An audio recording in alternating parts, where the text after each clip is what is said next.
यह उस समय का प्रसंग है जिस समय सुखदेव जी द्वारा राजा परीक्षित को भगवान की कथा सुनाना आरंभ ही हो रहा था कि राजा परीक्षित ने अत्यंत विनम्रता पूर्वक प्रश्न किया, महाराज, भगवान ने इस सृष्टि की रचना कैसे की? कृपा करके आप मुझे इसका विस्तार से वर्णन कीजिए। राजा के यह प्रश्न को सुनकर सुखदेव जी अत्यंत प्रसन्न हुए और बोले, राजन, यह संपूर्ण सृष्टि भगवान की दिव्य लीला है। सृष्टि के आरंभ में केवल एक ही परम तत्व था जो निराकार, निर्विकार और अनंत था। उसी परमात्मा की इच्छा से सृष्टि की उत्पत्ति हुई है। सबसे पहले महतत्व प्रकट हुआ, फिर उससे अहंकार उत्पन्न हुआ। अहंकार से ही पंच तत्व आकाश, वायु, अग्नि, जल और पृथ्वी प्रकट हुए। इन्हीं पंच तत्वों से संपूर्ण दृश्य जगत बना। इसके पश्चात भगवान श्री हरि विष्णु की नाभि से एक दिव्य कमल प्रकट हुआ। उसी कमल से ब्रह्मा जी का प्राकट्य हुआ। जब ब्रह्मा जी ने चारों दिशाओं में दृष्टि डाली तो चारों ओर देखने के लिए उनके चारों मुख हो गए। उन्होंने चारों ओर देखा, दूर दूर तक केवल जल और वायु ही थी। इसके अतिरिक्त कुछ भी नहीं दिखाई दे रहा था।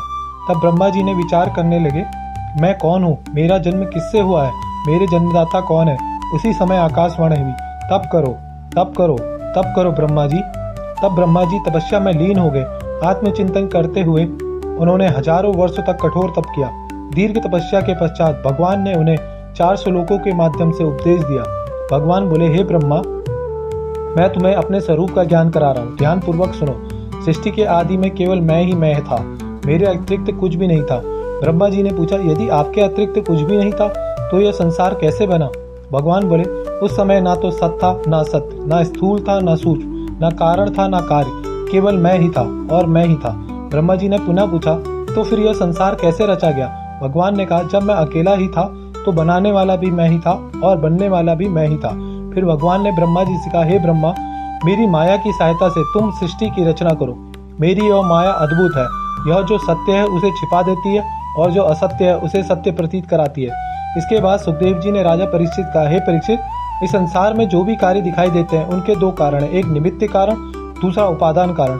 जैसे मिट्टी की सुराही मिट्टी से बनी है, इसलिए मिट्टी ही उपादान कारण, और कुम्हार ने उसे बनाया इसलिए कुम्हार हुआ उसका निमित्त कारण। संसार में अनेक ऐसे कार्य हैं जिनमें निमित्त कारण और उपादान कारण अलग अलग होते हैं, किंतु हे परीक्षित, इस जगत में कुछ कार्य ऐसे भी हैं जिनमें निमित्त कारण और उपादान कारण दोनों एक ही होते हैं। जैसे मकड़ी का जाला, मकड़ी स्वयं जाल बुनती है और जाल उसी से उत्पन्न होता है, अतः मकड़ी ही निमित्त कारण भी है और मकड़ी ही उसका उपादान कारण भी। उसी प्रकार हे परीक्षित, इस संसार को रचने वाले भी भगवान ही हैं और इस संसार के रूप में बनने वाले भी भगवान है। इसलिए निमित्त कारण भी भगवान है और उपादान कारण भी भगवान है। अतः इस परमात्मा की इच्छा से ही इस संपूर्ण सृष्टि की उत्पत्ति हुई है। जय हरि विष्णु। अगर कथा पसंद आए तो लाइक